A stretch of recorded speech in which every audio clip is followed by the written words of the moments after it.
Bienvenidos a esta nueva edición de Poder y Mercado. Gracias por acompañarnos este día. Hoy vamos a hablar de un tema que, va a resultar difícil comprender los numeritos. Es muy difícil entender cuando te hablan de la ley de ingresos, el presupuesto de egresos, estima un crecimiento económico de tanto por ciento. ¿Qué significa ese crecimiento económico que esperan para sacar los cálculos con los cuales piensan que van a alcanzar una capacidad de gasto el próximo año, tanto el gobierno federal como el estatal y los municipales? Hoy vamos a platicar con Marco Córdoba. Él es economista, especialista en economía, y hoy va a tratar de ayudarnos a comprender qué significa que hayan hecho los cálculos con un 3% de crecimiento de la economía en México, qué representa este 3% hablando de futuro gasto del gobierno federal, qué tendríamos que hacer con el recurso, qué es lo que va a pasar si de pronto no alcanzamos ese 3%, qué salidas tienen los políticos, las políticas para poder sacar adelante la economía, porque al final de cuentas en este país es el Estado el responsable de darle control y de llevar las riendas de la economía. Por eso es importante entenderlo, comprender hacia dónde vamos, cuáles son las perspectivas, qué podemos esperar ante tanta declaración, ante tanto número tan imaginario como hablar de millones. Así que te invito para que te quedes conmigo en esta edición de Poder y Mercado. Aquí empezamos con este tema. ¿Qué podemos esperar para el próximo año con este presupuesto de egresos y este crecimiento calculado del 3% de la economía mexicana?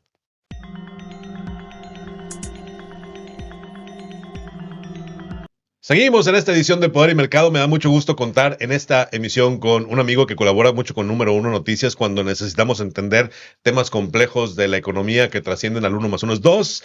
Y hoy me da mucho gusto recibir a Marco Córdoba. Marco, ¿cómo estás? Conrado, muy bien, pues aquí muy contento. Muchas gracias por la invitación. No, gracias a ti por ayudarnos a entender y a comprender estos temas, porque este podcast, Poder y Mercado, trata de exponerle a nuestra audiencia la relación que existe, especialmente en países como México, que tenemos una economía mixta, ¿no? La relación que existe entre regulaciones, normas, leyes y el crecimiento, atraso, lentitud de los mercados. Hoy vamos a hablar específicamente de un tema que tiene que ver con la ley de ingresos y el presupuesto de egresos de la Federación. Y sobre un tema que yo te comentaba, me llamó la atención. Cuando las autoridades calculan un crecimiento económico de un año a otro, que en este caso nos están diciendo que lo calculan un 3%, pues con base en ese cálculo ellos dicen la economía va a crecer de cierto nivel, calculamos un ingreso por impuestos de más o menos ese nivel. Así es. Pero el 3% no es un número que coincida con los análisis globales ni de los que trabajan al global enfocado en México. Nos están diciendo que vamos a llegar al 1, 4 en el mejor, el que más buena onda se ha aportado con nosotros. ¿Qué significa un 3% y qué significa no alcanzar un 3% en un cálculo de presupuesto? Bien, sí, claro que sí, Conrado, con mucho gusto, ¿no? Como bien señalas, ¿no? En septiembre, generando un poco de contexto, se presentaron los criterios generales de política económica para el 2025.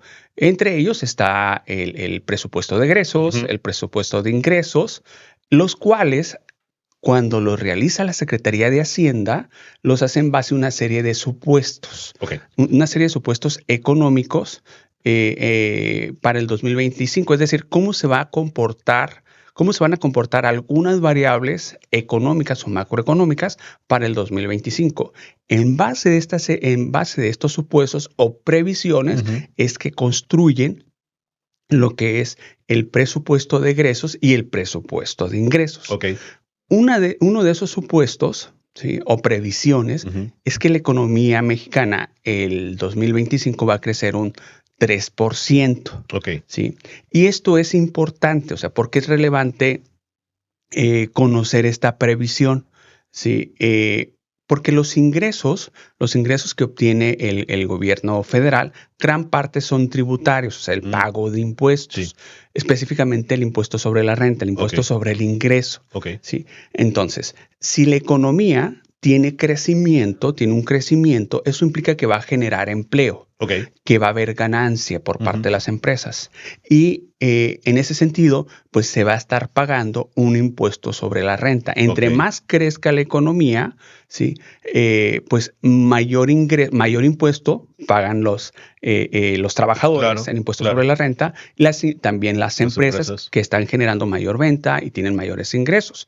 Por lo tanto, el gobierno federal va a obtener mayores ingresos tributarios. A mayor crecimiento del PIB, mayores ingresos tributarios. A menor crecimiento del PIB, menores ingresos tributarios. Claro. En ese sentido, bueno, ellos, el programa que presentó el gobierno federal dice, bueno, vamos a crecer el 3%. Ujú. Y en función de eso, bueno, pues hacen sus estimaciones. Aquí el punto es, ese 3%, dado el contexto económico a nivel internacional, Ujú. incluso a nivel nacional, Sí. ¿es posible que se logre? Es complicado, Conrado. Ok. Es complicado que se dé ese crecimiento del 3%. Sería la situación ideal. Claro. Sin embargo, dado ese contexto que se está viviendo de desaceleración económica Ujú. a nivel mundial, Sí. incluso a nivel nacional, Ujú. se ve poco probable que se tenga ese crecimiento. Ok. Este año, por ejemplo, el año pasado, en 2023, la economía mexicana tuvo un crecimiento del 3%, 3.3%. Ok. Este año ya la economía mexicana entró en una fase de desaceleración económica. Ok. ¿Qué significa esto? Que estamos creciendo a un menor ritmo, a una menor tasa. Ahorita el dato que se tiene al primer semestre del año es un crecimiento del 1.5%. Y de acuerdo con previsiones Ujú. por parte, por ejemplo, la encuesta de Banco de México, la encuesta de Citibanamex, Ujú. la economía mexicana al cierre de este año estaría creciendo pues 1.2%. Sumando todos los sectores, ¿no? Sí, Que no claro. todos los sectores se mueven al 1% necesariamente. No necesariamente, no. Ese es el PIB. El PIB es el valor de producción de todos los bienes y Ujú, servicios que ujú. se producen en lo general. En lo general, En lo claro. general. Al interior del PIB está el sector agropecuario, el Ajá. sector primario, el sector industrial Ok. y el sector servicios. Esos se mueven con una dinámica distinta. ¿Sí? Entonces, ya este año 2024, ¿qué pasa? Ya venimos, el crecimiento tiende a ser menor. Ok. Y para el próximo año, de acuerdo a estimaciones también de estas mismas encuestas, incluso de organismos internacionales, se prevé que la economía mexicana estará creciendo alrededor del 1%, 1%. que está lejos Del 3%. del 3% que señalan en estos criterios generales de política económica, ¿no? Entonces, en ese sentido, este programa económico que presenta el gobierno federal para el 2025, pues tiende a ser muy optimista, dado el escenario económico que estamos viviendo a nivel internacional y nacional, y dadas las previsiones que están dando a conocer instituciones financieras a nivel nacional y a nivel internacional. Entonces, si no alcanzamos ese 3% con el cual hacen las previsiones, quiere decir que es muy probable que el monto que tenga el gobierno federal para generar su gasto o su inversión no alcance el objetivo, se quede por debajo del objetivo porque no va a haber tantos impuestos. Así es. Ahora, esto, el tema que a mí me preocupa es, siendo los gobiernos, el federal, el estatal y en parte los municipales, los principales consumidores del sistema económico mexicano, en gran medida consumen muchos bienes y servicios que se generan en el país, que calculan un gasto en ese nivel, pero que no se produce ni se genera esa capacidad económica o ese crecimiento económico, ellos tampoco van a poder hacer ese consumo. Entonces, Así es. sería como una especie de dominó. Así es un efecto multiplicador, en este caso, pues negativo. Entonces, ¿cuál sería, y aquí es donde viene el tema, cuál sería la capacidad de responder, que ese es el otro asunto, el gran proyecto que tienen de bajar el déficit, dicen bajar el déficit a 3%, que dicen que lo van a poder hacer el A próximo año, 3.9%. a 3.9% para recuperar el control del déficit que se perdió en los últimos 2 años de la administración esta que acaba de terminar. Entonces, sin el ingreso, sin el dinamismo económico que se espera, ¿es posible tratar el déficit? Es decir, amarrar el gasto para que entonces el gobierno tenga control de sus deudas y de su manejo de recursos. Dentro de los objetivos, lo que se busca es disminuir ese déficit fiscal. Ujú. De este año se espera que cierre en 5.9% del PIB Sí. y que baje 2 puntos y que el próximo año sea del 3.9%. Ajá. ¿Eso qué implicaría?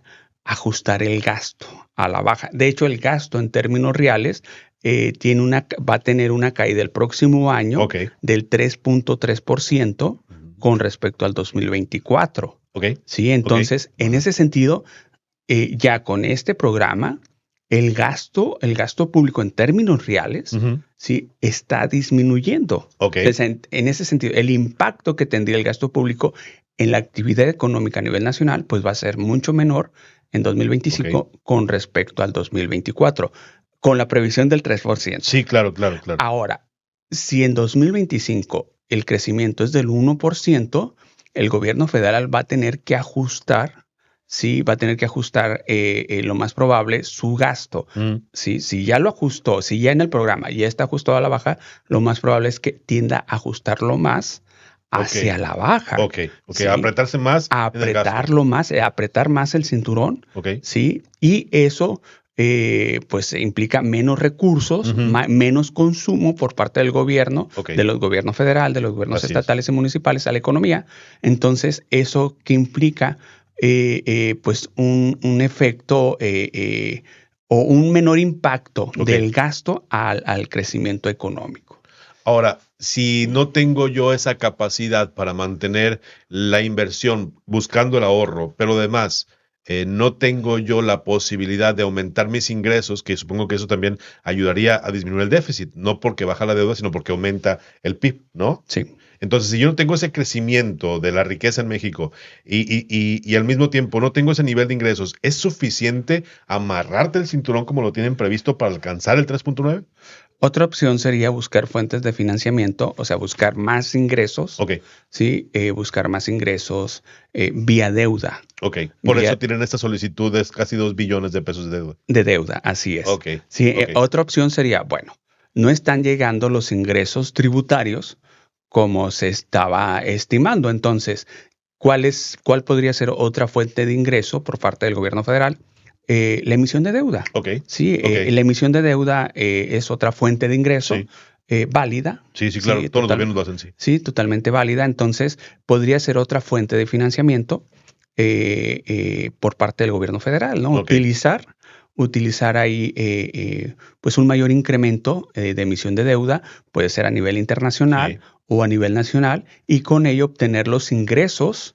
Hay una serie de ingresos para poder solventar el gasto que se tiene. Y con ese gasto tratar de impulsar la activación económica que pudiese verse mermada por las condiciones internacionales. Sí, así es. Pudiesen hacerlo así. Exactamente, ¿no? O sea, si se ve, bueno, ahorita es la propuesta que se tiene dado el escenario actual. Sin embargo, para 2025, si ven que el escenario internacional está entrando en una fase de desaceleración o de caída de la actividad económica más profunda de lo esperado, sí, una opción que podría ejercer el gobierno federal, la Secretaría de Hacienda, es, bueno, ante este contexto, esta coyuntura a nivel internacional que estaría afectando, que podría afectar en gran medida a la economía mexicana, bueno, vamos a hacer uso del financiamiento a través de la deuda.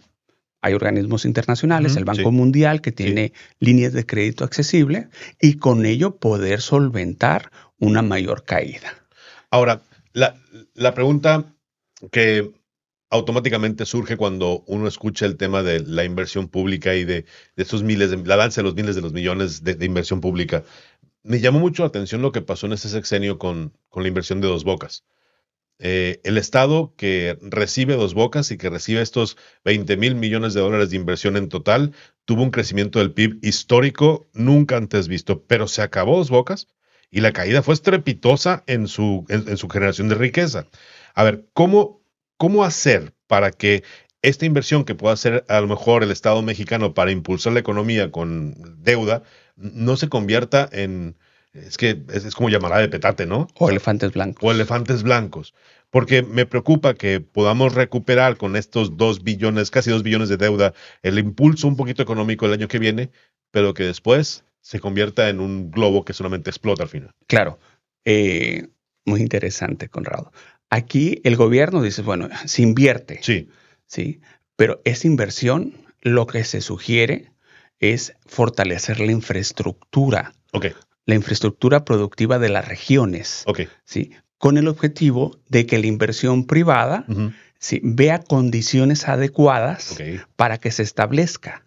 En ese sentido, los programas de inversión pública ¿sí? se sugiere que sean enfocados al fortalecimiento de esa infraestructura, de carreteras, de puertos, de vías de trenes, acceso al gas natural, a electricidad, a agua, ¿sí? Con el objetivo pues, de que las empresas vean que se tienen las condiciones adecuadas para instalarse. Ok. ¿Sí? Entonces, en un primer momento, la inversión pública genera las condiciones de infraestructura, de estructura, o en un segundo momento, la inversión privada Claro. llega, Mantiene el vuelito. mantiene Claro. exactamente ese impulso. Ok. ¿Sí? Ok. Entonces, debe de haber una sinergia entre gobierno federal, entre el gobierno federal, Sí, estatales, claro. y el sector privado. Ok. Sí, en el sentido, bueno, vamos a generar las condiciones, pero ustedes se comprometen a invertir en esta región y buscar los mercados adecuados. Entonces, es inversión, una estrategia, inversión pública en base a un programa de sinergia con empresas privadas para que ellos posteriormente continúen con el impulso económico de la región. Ok, entonces sí hay una salida. No es así como para decir, ya quemémoslo todo, se acabó.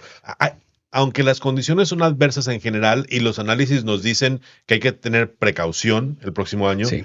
sí existe la posibilidad de encontrar una salida y por eso creo que está más que justificado el decir, podemos tener listo un crédito o una autorización de crédito previa de casi los 2 billones de pesos. En dado caso, el Estado entra como un motor que calienta la economía un poco. Así es. Ok. Así es, que genere las condiciones, adecuadas, ¿sí? Para que empresas, emprendedores, pues órale, en un segundo momento, ellos continúen. Ahora, aquí viene el reto. ¿Cómo le... A ver, es difícil la pregunta, pero ¿cómo le hacen ellos para saber dónde vale la pena poner el dinero público? O sea, o cómo hacer nosotros para empujarlos y que lleguen donde lo necesitamos. Igual ya hacen cosas que no son tan necesarias. Ahora me queda claro por qué el tren que une las dos, el Golfo de México con el Océano Pacífico, Sí. ¿no? Me queda claro que tiene una función de promover el movimiento de mercancías. Así es. Y vale la pena esa inversión, quizá más que el Tren Maya, pero tiene un sentido económico y de inversión. Sí, así es. Ok, entonces podemos justificar ese proyecto, pero necesitamos entonces que el mismo empresario encuentre sentido en la inversión pública. Así es. Que los capitales digan, están haciendo lo correcto. Así es. Para que no se convierta esto como lo que pasó con Dos Bocas, una gran inversión de miles de millones de pesos que no empujó el crecimiento del Estado. Así es, Conrado. Ahora, ¿cómo podemos los ciudadanos vigilar eso? ¿Hay mecanismos? O sea, yo sé que en la economía, al final de cuentas, el mercado es quien define hacia dónde se enfocan los recursos, pero el mexicano común no le queda más que ver. Desde tu perspectiva, desde tu experiencia, la gente, el habitante, puede provocar un cambio en el sentido, porque no sé si tengan realmente la visión general de hacia dónde va la economía en el mundo. Los trenes me parecen correctos, pero Claro. está cambiando. Hay una revolución industrial nueva. Así es. Hay otro entorno económico que se está generando en el mundo. ¿Podemos nosotros hacer algo para que eso pase? Bueno, como sociedad, Ajá. hay a través de organismos, ¿no? Ok. Se han creado organismos, Instituto Mexicano de Competitividad, el INCO, México Cómo Vamos, aquí en Hermosillo. Sí, en Hermosillo, ¿cómo vamos? Cómo Vamos, son organismos que coadyuvan. Coadyuvan en este caso, bueno, con observar y vigilar las políticas públicas, cómo se están comportando. Y también las universidades. Okay. Las universidades en este sentido tienen que ser relevantes. Sí, tienen que ser relevantes las universidades, tanto públicas como privadas. Claro. Sí, el área, por ejemplo, de economía. Bueno, hoy ¿qué está pasando en Sonora? Okay. Sí, ¿qué está pasando en Sonora? ¿Cuáles son las políticas públicas de índole económico que se están aplicando? ¿Son idóneas? Okay. ¿No son idóneas? ¿Están de acuerdo con lo que espera el sector empresarial, el sector obrero, el sector educativo, el sector social? Entonces, aquí valdría la pena que las universidades, en lo general, sí, a través de sus programas, a través de sus centros de estudio que tienen, bueno, pues fortalecer y vincularse un poco más con la sociedad, bueno, a través de reportes, de informe, a través de los medios. Okay. Sí, y en ese sentido sí. O sea, sí hay manera de influir, de incidir, al menos con la información que se comparte. Así es. Ahora, el otro asunto. Vamos a suponer que las circunstancias no terminan como fuera lo ideal. Y aquí viene el otro tema. Para atraer inversión también necesitamos un ambiente fiscal idóneo para arriesgar dinero, para agarrar y poner y abrir una empresa. Los inversionistas esperan condiciones específicas, no solamente de cuánto pago de impuestos, cuánto me cuesta el empleado, sino también incluso temas de legalidad, de justicia y todos esos otros asuntos que ya tenemos un problema con eso. Para no entrar en ese asunto existen las condiciones para que si el gobierno hace las cosas como se espera que las hagan, que impulse los sectores que se necesitan activar para atraer la inversión extranjera o la inversión nacional, existen las condiciones fiscales, de permisos, de normas que faciliten esa inversión, que faciliten esa entrada de capitales. Eh, Fíjate, la encuesta de Banco de México, la encuesta de expectativas económicas que publica Banco de México da a conocer cuáles son los factores que influyen al momento de tomar decisiones en índole económico. Y por ejemplo, las materias, lo que es en materia fiscal, lo consideran como accesible. Ok, todavía funciona. Sí, funciona. Va. Es accesible, lo ven como algo accesible. Lo que ven como complicado, como un factor que podría limitar la decisión de inversión, es lo que denominan como gobernanza. Ok. Como gobernanza, y en ese sentido es la parte del Estado de Derecho, la Claro. parte de inseguridad, Claro. Ok. sí, que es el principal factor que perciben Como como riesgo. limitante, como un Limitante. riesgo. Ok. Sí, entonces no nada más es la parte fiscal, la parte económica o la parte de desarrollo, sino también la parte de fortalecer la parte de gobernanza. Porque de acuerdo a esta encuesta, es el factor principal que podría limitar el crecimiento económico en el mediano y largo plazo. Ok, entonces tenemos entre la visión de quienes hacen inversiones, hay un foco amarillo, una alerta Así es. en el tema de gobernanza.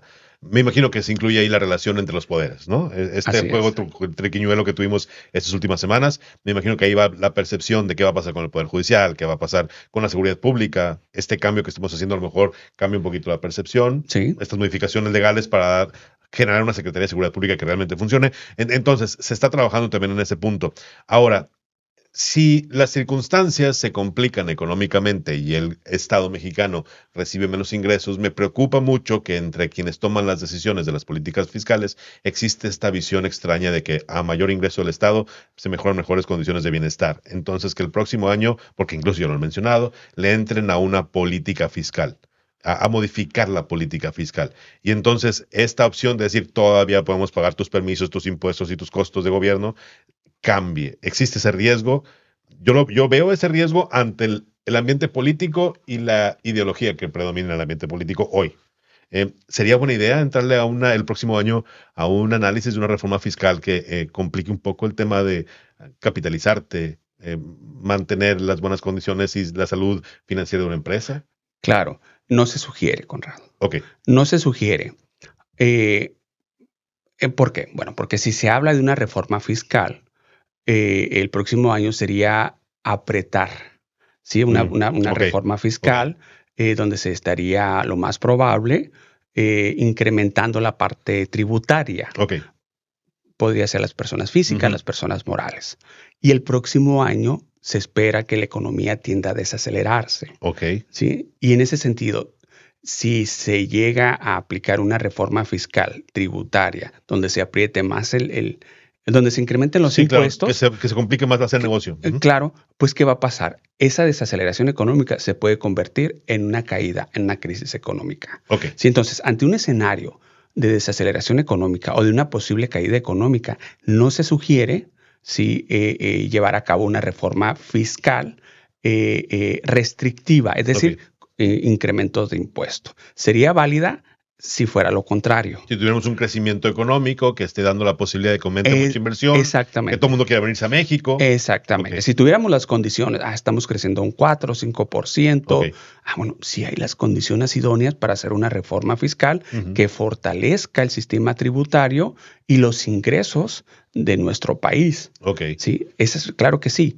Pero dadas las condiciones que se prevén para el próximo año, no se sugiere. Sí sería necesario en el mediano y largo plazo verlo en la reforma, claro. Fiscal. Yo creo que todos estamos de acuerdo en eso. Sí, sí es algo que está en el radar, pero ahorita, dadas las condiciones, pues lo que se sugeriría es en el mediano y largo plazo, que sería a lo mejor 2, 3 años. Claro. Ya que pase también la negociación del TLC, que es en el 2026. que es en el 2026. Entonces, el próximo año es año de desaceleración. Okay. Prácticamente es el primer año de la presidenta Sheinbaum. Un poco complicado. 2026 es la renegociación del TLC. Va a ser complicado. Claro. Entonces, ver los momentos adecuados, idóneos, para discutir, analizar una posible reforma fiscal, que es algo que sí se requiere en nuestro país. Entonces hay que pedirle mesura a la política en ese sentido. Así es. Que se estén quietos antes de que se resuelvan estos siguientes 2 pasos. Así es, ver el contexto, ¿no? Ver el contexto económico, tanto nacional como internacional. Ahora, todo esto que estamos hablando es en temas así como que muy macro, como que lo vemos muy lejanos. Hablamos de presupuesto, uno dice, pues a lo mejor el IMSS sigue sin funcionar, o funciona peor de lo que funciona, o el sector salud sigue sin haber médicos especialistas, o la educación, dicen, pues va a seguir faltando el maestro, no va a haber papel de baño en los baños de las escuelas. Lo que el ciudadano común, eso ya lo percibe. Ante este ambiente, ¿qué le podemos recomendar al ciudadano común, al que trabaja todos los días, asalariado, a ese joven que va empezando su actividad productiva y va agarrando su primera chamba? Ante todas estas noticias, ¿qué es lo que debe hacer en este ambiente una persona que trabaja todos los días 8, 10 horas, dependiendo de dónde trabaja? Claro. Bueno, ante un escenario, ¿no?, de donde podría prevalecer la incertidumbre en términos económicos y en términos financieros, en una primera instancia, prudencia. Prudencia en el gasto. En el gasto. Sí, tener prudencia en el gasto, en el gasto de la persona, el gasto de la familia, en qué se va a gastar, en qué no se va a gastar. Y también en sus fuentes de financiamiento. Así como el gobierno tiene diversas fuentes de financiamiento, las personas, las familias, también tenemos fuentes de financiamiento. Pues nuestro trabajo, pero también puede ser financiamiento bancario. Claro. Sí, y en ese sentido, bueno, pues tener cuidado, tener precaución con el financiamiento bancario por el costo del dinero. Sí, por el costo del dinero, que generalmente que cuando hay incertidumbre se aplican sobretasas. Las instituciones por asegurarse ellas mismas. Exactamente, empiezan a aplicar sobretasas y el costo de utilizar créditos o el dinero de la banca comercial tiende a incrementarse. ¿Es dinero más caro? Es dinero más caro. Entonces, sí hay que tener ahí cuidado al momento de utilizar un financiamiento, analizar bien la situación, hacer los números, si es necesario utilizar el financiamiento y si es necesario, bajo qué condiciones, bajo qué términos. ¿Sí? Y ver si ese crédito, si ese financiamiento afectaría su liquidez. ¿Qué es lo que un ciudadano común debe cuidar? Claro. Que la liquidez. Nunca que llegue el 16 de cada mes o el 1 de cada mes y que uno ya se quedó por pagar deudas con 0 pesos, pues, ¿no? Porque entras en un círculo que es muy difícil salir. Es muy difícil, así es. Ya recibiste el ingreso y al siguiente día, pues ya no tienes liquidez, ya no tienes ese ingreso. Entonces, ya tienes que recurrir a fuentes de financiamiento oficiales o no oficiales. Esto es recomendable hacerlo, yo creo, en estas fechas que viene de pago de bonos, ¿no? Se puede aprovechar. Yo sé que la gente va a decir, ¿cómo voy a gastarme el aguinaldo en pagar deudas cuando es la fiesta, pues, ¿no? Claro. Pero creo que es recomendable analizar cuánto de ese bono puede liberarte estrés, calculando cerrar en el próximo año tus deudas, porque viene enero con pago de impuestos municipales, estatales y los federales, los que trabajamos por nuestra cuenta. Sí, así es. Sí, claro, es una sugerencia muy válida, Conrado. Ahora que se reciben ingresos adicionales, ver la posibilidad de pagar deudas o bajarlas. O bajarlas, ¿no? Lo más posible. ¿Por qué? Porque así vas a obtener pues mayor liquidez. O sea, ese ingreso sí te va a alcanzar para más. Claro. Te va a alcanzar para más y con eso, bueno, tú puedes programar tus futuras compras, ¿no? Ahora, eso a mí me parece una recomendación que debiese ser como que estilo de vida de todos, ¿no? Pero me queda claro que eso no pasa en la vida real. Nos gana la emoción de la satisfacción inmediata. Un problema que tenemos, yo creo que en toda América Latina, en todo el mundo. Estados Unidos trae los mismos problemas. Pero ante este año que viene, hay que ponerle, ¿recomiendas considerarlo de forma especial? ¿O no hay que estresarnos tanto? En el tema de honestidad de humano a humano. Claro. ¿Hay que ponerle especial atención este fin de año por el año que viene que pinta raro? O bueno, es recomendable que lo hagas como lo deberías de hacer todos los años. No, es recomendable como si fuera algo habitual. Ok. Todos los años. Todos los años. Como una práctica habitual de las personas en el manejo de sus finanzas, Ok. de sus finanzas personales. Llega el fin de año, si tienes ahí una deuda y te llega un ingreso adicional, saldarla. Ok. Sí, saldarla y al momento de realizar sus gastos, su compra, diciembre, como bien mencionas, es muy emocional, Sí, sí. nos gana. Sin embargo, dentro de ese aspecto, al momento de tomar decisiones, pues tener cuidado, ¿no? Está la parte emocional, pero hacer la lista y a ver cómo hacer el guardado, ¿no? Pero esto hacerlo como algo habitual, independientemente de cómo se espere el siguiente año. Ok. Sí, Ok. independientemente, hacerlo como una práctica habitual. ¿Cuál consideras tú que es el principal punto a revisar por parte de quienes trabajamos compartiendo información para advertir riesgos? ¿Qué es lo que, bueno, todos lo debemos de vigilar, pero quienes estamos del lado de la información de pronto perdemos de vista puntos que deben ser como que vigilables constantes? Y ante este panorama del próximo año, ante una situación que quizá el presupuesto no llegue a lo que tiene que ser, el crecimiento no sea lo que se tiene que hacer, que el gobierno tenga que empezar a utilizar herramienta de deuda para mantener el movimiento de la economía. ¿Cuál nos recomiendas tú que deben ser los puntos que debemos vigilar para decir, bueno, alerta, algo está cambiando? ¿Qué tomas tú como elemento primordial a revisar? Bueno, son varios. A ver. Serían varios, ¿no?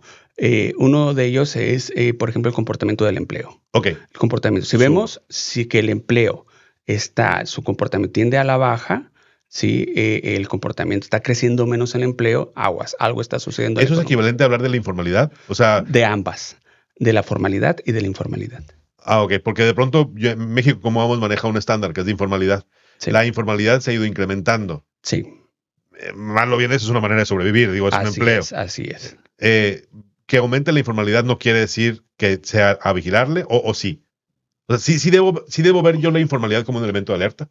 En el sentido, sí. Ok. Sí. O sea, cuando hablamos de empleo, hablamos de formales e informales. Sí, así es. Lo idóneo es el empleo formal. Claro. Sí, pues tendría seguridad social, tendría un fondo de pensiones. Y pagaría impuestos. Exactamente.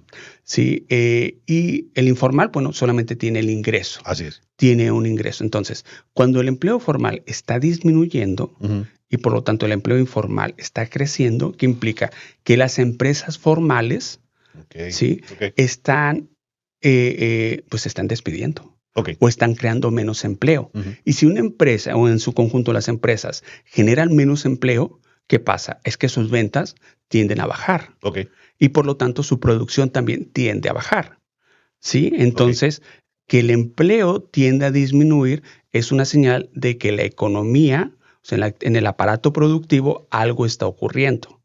Si está creciendo el empleo, dices, algo positivo está pasando en el aparato, en las empresas.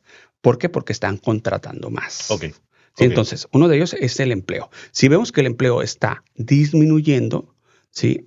Foco amarillo, cuiden sus trabajos. Cuiden sus trabajos. O sea, hay que estar ahí.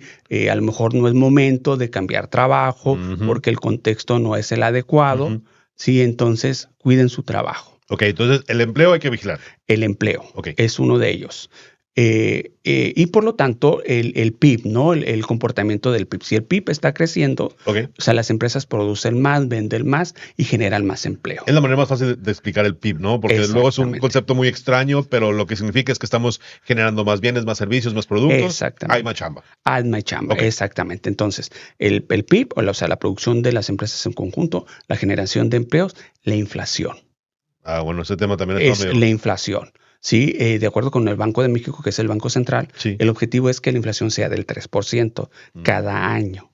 Sí, es un nivel adecuado, dadas las condiciones de la economía mexicana. Si estamos por encima de ese 3%, hay presiones inflacionarias. ¿Qué ocurre si hay inflación? Si la inflación está por encima del 3%. Por ejemplo, hoy se dio a conocer el dato de inflación a nivel nacional y fue del 4.6%. Sí, claro. A mayor inflación, el poder adquisitivo disminuye. Claro. Compramos menos. Con esos 100 pesos que el mes pasado compraba un kilo de carne, por ejemplo, es hipotético. No, sí, porque no, claro. ¿Sí? Bueno, ahora regreso un mes después. Y necesitas como 4 ejemplos. Sí, claro. Y resulta pues que ya no voy a comprar el kilo de carne. Claro. Me voy a llevar 800 gramos. Así es. Sí, es que subió el precio. Bueno, eso pues ponlo para un conjunto de bienes y servicios, una canasta de bienes. Entonces, cuando hablamos de inflación, hablamos del comportamiento de los precios en promedio en general. Entonces, si la inflación está creciendo, significa que los precios de los bienes y servicios que se comercializan en Hermosillo, en Sonora, en México, se están incrementando. Por lo tanto, si el poder de compra va a tender a disminuir, el dinero va a alcanzar para menos. Ese fue un problema este año, ¿no? Y desde hace 3 años. Bueno, desde el tema de la pandemia, pero ya después en esta temporada de normalidad aparente, la inflación no hemos podido entrar en ajustarla, ¿no? Ha sido complicado, ¿no? Ha sido complicado que tienda a llegar a ese objetivo. Sí ha bajado de los niveles en que andaba, cerca del 9%, y ahorita pues anda en 4.5%. Sin embargo, pues todavía está ahí el dato de inflación por encima del objetivo. Entonces, es otro dato, ¿no? Es otro dato relevante que hay que seguir. ¿Por qué? Porque afecta al poder de compra. Ahora, si hay inflación, ¿qué ocurre? Las tasas de interés se van para arriba. Claro, porque es la manera de ajustar la inflación. Exactamente. Aumentando la tasa de interés. Entonces, si hay inflación, lo relacionamos con, híjole, las tasas de interés están elevadas. Y si las tasas de interés están elevadas y solicitas un crédito, pues vas a tener que pagar más intereses. Totalmente. Sí, entonces la inflación se relaciona con la tasa de interés, y a mayor tasa de interés lo va a relacionar la persona o la familia o la empresa que utilice un crédito. Claro, al inversionista le va a convenir, ¿verdad? Claro, porque al inversionista le saca... Es rendimiento. O sea, el rendimiento para el inversionista. Entonces, también tiene mucho que ver desde la perspectiva de dónde veamos los datos económicos, pero yo creo que aquí lo importante es ayudarle a nuestra audiencia a darle valor a los datos que le pueden ayudar a tomar decisiones en el día a día. Así es. Inflación alta, productos más caros en apariencia con mi relación de capacidad de compra, entonces habrá que incluso mentalizarte en el consumo, puede ayudarte también, ¿no? Exactamente, ver qué canasta sería la adecuada. Claro, y eso no solamente te ayuda a ti a ahorrarte tu dinero, a guardar tus pesitos, sino además disminuyes este consumo que a veces descontrola los mismos precios, ¿no? Este afán de fomentar el consumo es muy raro. Oye, Marco, yo te quiero agradecer mucho, de verdad, que estás con nosotros hoy. Con mucho gusto. Y además que nos ayudes a entender datos tan complicados que a veces escuchamos, vamos a crecer el 3%, esperamos un ingreso de tantos billones de pesos, y deuda son números imaginarios, pues. No los percibes, 2 billones de pesos, pero impactan en nuestra vida cotidiana. Para los que ganamos 10,000, 15,000, es un golpe muy fuerte. Sí, claro, por supuesto, nos impacta a todos. Marco, muchas gracias. No, es con mucho gusto. Muchas gracias. Te invito a una siguiente emisión para hablar sobre cómo le puede hacer la gente común para sacarle provecho a su dinero. Claro. La economía se ha abierto tanto y hay tantos productos hoy en el mercado que te permiten escapar de la inflación. Sí. Encontrar salidas para no sobrevivir en el año, pero no los conocemos. Claro, estrategias, claro, una serie de estrategias. Exacto. ¿Cómo le podemos hacer para, si yo que gano mis 15,000 pesitos, soy un joven que apenas si consigo para pagar mis camiones? Ahí se puede. Hay que cambiar hábitos, pero sí se puede. Claro que sí. Muchas gracias. Claro que sí, con mucho gusto, Conrado. Muchas gracias. Nosotros seguimos aquí en Poder y Mercado.